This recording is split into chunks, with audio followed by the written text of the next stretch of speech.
மானாமதுரையில் அரசு அனுமதியின்றி கணவருக்காக வாக்கு சேகரிக்க சென்ற ஸ்ரீநிதி தடுத்து நிறுத்திய தேர்தல் அதிகாரிகளுடன் திமுகவினர் வாக்குவாதம்.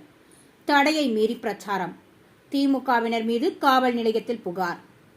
சிவகங்கை மாவட்டம் மானாமதுரையில் காங்கிரஸ் கட்சி நாடாளுமன்ற வேட்பாளராக கார்த்திக் சிதம்பரம் போட்டியிடுகிறார். அவருக்கு ஆதரவு திரட்ட அவருடைய மனைவி ஸ்ரீநிதி கார்த்திக் சிதம்பரம் மானாமதுரை காங்கிரஸ் கட்சி அலுவலகத்திற்கு வந்தார்.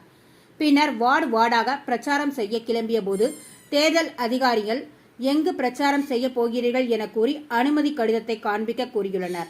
காண்பிக்காததால் இருதரப்பினரிடையே வாக்குவாதம் ஏற்பட்டது. ஸ்ரீநிதி கார்த்திக் சிதம்பரம் உடனடியாக காரில் போய் உட்கார்ந்தார். பின்னர் ஆட்டோக்கு மட்டும் பெர்மிஷன் வாங்கி கடிதத்தை காண்பித்தனர். அதனை தேர்தல் அதிகாரிகள் ஏற்றுக்கொள்ளாததால் மீறி ஒவ்வொரு வார்டாக சென்று தற்போது பிரச்சாரத்தை ஸ்ரீநிதி தலைமையில் திமுகவினர் மேற்கொண்டு வருகின்றனர்.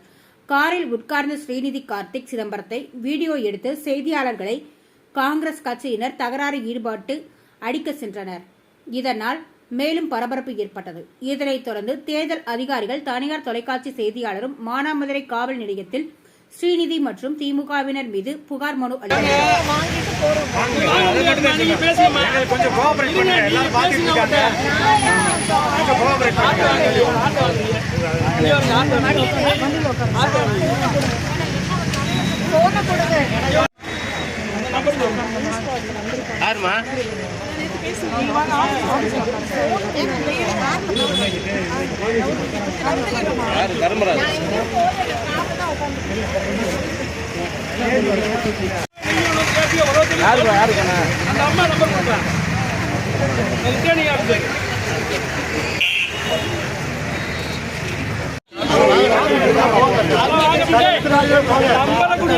நம்பரை கொடுப்பா.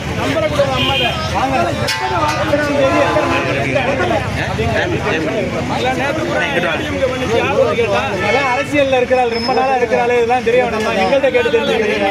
நீங்க இந்த 40 நாளைக்கு பேசாதீங்க. இல்ல அதுக்கு முடிஞ்சவன எல்லாம் தெரிஞ்சு வர போறான். பாப்பா நம்பர் தர்மராஜ் நம்பர் கொடுத்து நான் அவரு இல்லப்பா நீ இதே நம்பர் கொடுத்தப்பா.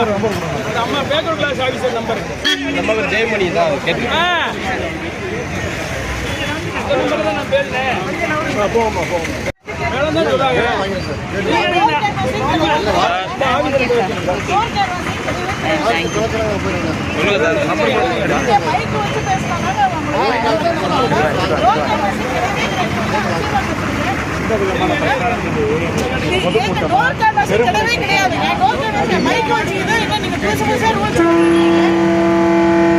ஒவ்வொரு நாளும் அடுத்த நாள் டூர் பண்றப்ப ஒவ்வொரு நாள்